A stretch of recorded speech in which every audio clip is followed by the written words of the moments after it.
अगर इस सृष्टि में सबसे ज्यादा किसी को दंड दिया जाता है तो आत्महत्या करने वाले को। बहुत निंदा की गई आत्महत्या करने। ये खिलवाड़ नहीं है जो लोग अपने शरीर को नष्ट करने के लिए सोचते हैं।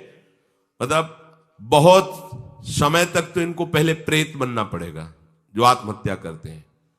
तड़पते रहेंगे, जल भी नहीं मिलता पीने को, बड़ा कष्ट में जीवन, फिर अधो योनियों को प्राप्त होते, बहुत मुश्किल। पता नहीं किस कल्प में फिर करुणा निधान से मनुष्य शरीर दे। आत्महत्या करने वाले ध्यान से इस बातों को सुने जिनके मन में कभी आत्महत्या के विचार आते हैं। मतलब आप कल्प कल्प के लिए घोर दुख का बीज बो दिए।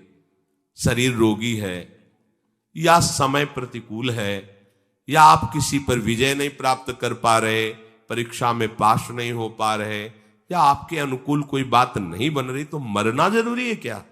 मरने से समस्या का समाधान हो जाएगा क्या? हम तो कहते हैं कि अगर तुम्हारे अंदर इतनी ही बात आ गई कि मैं शरीर को नष्ट कर दूंगा, अब जीना नहीं, तो आज से भगवान के लिए जियो। तुम दूसरों की कामना पूर्ण करने वाले बन जाओगे। अपनी कामना, मरने की जरूरत है, मर जाओ इस बात से कि आज से मैं अपना जीवन प्रभु को दिया। जब मरने के लिए तैयार हो तो अब क्या इच्छा? अब जैसा चाहे प्रभु करे। तुम ऐसे महात्मा बन जाओगे, सतरथ सतरथ सा लोकांतार्यति। अगर आत्महत्या की तो आप दुर्गति को समझ लीजिए। भयानक प्रेत योनि, जहां स्वेच्छा से आप जल भी नहीं पी सकते, भले नदी किनारे रहिए, स्वेच्छा से। और भयंकर जलन, अशांति, एक जगह चैन से नहीं रह सकता। गोकर्ण जिसे अपनी स्थिति बताता है, धुंधकारी जो प्रेत योनि को प्राप्त है, भैया किसी तरह बचा लो, भयानक कष्ट में हो। यह आत्महत्या करने से समस्त दैवी शक्तियां उससे नाराज हो जाती हैं। तुम्हें जीवन मिला है दुख से लड़ने का, ऐसे अच्छे काम करो, ऐसे भजन करो, तुम्हारा मंगल हो जाए। देखो, भोगों में यदि तुम रति करके अधर्माचरण से, पापाचरण से भोग भोगोगे तो तुम्हारा अंतिम निर्णय यही निकलेगा, ध्यान रखना। जब तुम धर्म विरुद्ध आचरण करोगे, जैसे कोई कहता है कि अभी तो छोटा बच्चा ही था, उसने कौन से पापाचरण किए, अभी तो 14-15 वर्ष का था, परीक्षा में ऐसा ऐसा क्या। तो भैया, एक जन्म का हिसाब नहीं चल रहा है, बहुत जन्मों का हिसाब चल रहा है। अगर उसके सुकृत काम करते तो माता पिता उसके ऐसे न मिलते कि उसको टॉर्चर करते, तभी तो ऊब गया जीवन से। अब किसको क्या कहें? तो हमें लगता है कि उसके दुष्कृतों के परिणाम स्वरूप ऐसा उसको वातावरण मिल जाता है कि कोई नहीं तो आत्महत्या करने का उत्साह नहीं आना चाहिए। हमें लगता है माता पिता को चाहिए कि अपने बच्चों से ऐसे मित्रता का व्यवहार करें कि उनके दुष्कृत नाश करने वाली भावना हृदय में जागृत हो, ना कि शरीर छोड़ने वाली। कोई बात नहीं, अगर इस बार फेल हो गए हो ना, हम तुम्हें और अच्छा ट्यूशन पढ़ाएंगे।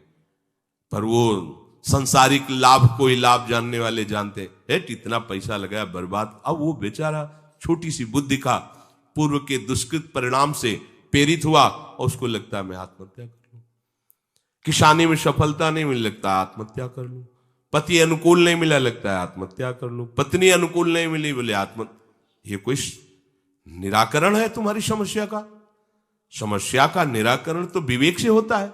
आप भगवान का आश्रय लेकर के भजन करते हुए फिर विचार कीजिए तो आपको रास्ता मिल जाएगा। पर जो रास्ता देने वाले प्रभु है उनसे तो आप विमुख हो चुके हैं, गंदे आचरण कर रहे हैं, मन में आध्यात्मिक शक्ति नहीं रह गई, बस वही निर्णय देने लगता है कि क्या करूं, इससे तो जीना ठीक नहीं है। मरने के बाद जो दुख है वो तुम झेल नहीं पाओगे।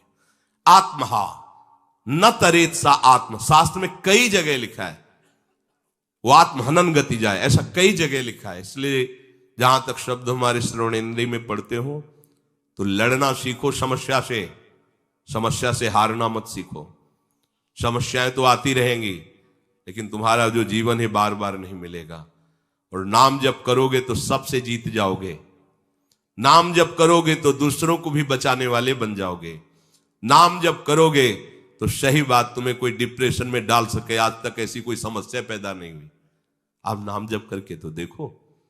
पर प्रभु से और प्रभु के नाम से आपका परिचय नहीं तो बस देहाभिमान में फूले घूमते हैं। जहां उस देहाभिमान में ठेस लगी तो लगा देह को नष्ट कर, अरे देह को नष्ट करना कोई समस्या का समाधान थोड़ी।